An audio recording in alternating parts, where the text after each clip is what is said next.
পোলা এক মায়ের খুব ভালোবাসে, দুনিয়ায় আর কিছু চাই নয় মায়া ছাড়া।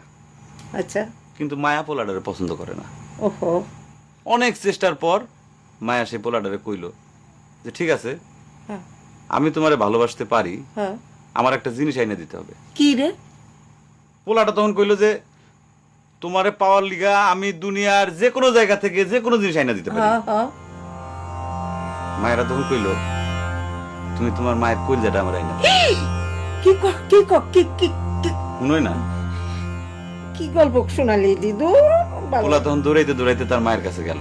হ্যাঁ মারে যা কইল, হ্যাঁ মা আমি একটা মায়ের ভালোবাসছি, আমি তার ছাড়া বাঁচব না, হ্যাঁ। কিন্তু ওই মায়া আমার একটা জিনিস নিয়ে যাইতে কইছে, সেটা হলো তোমার কলিজা। তুমি যদি তোমার কলিজাটা আমার দাও, ওই মায়াটা কলিজাটা পাইলে আমার ভালোবাসবে। মা তখন কইল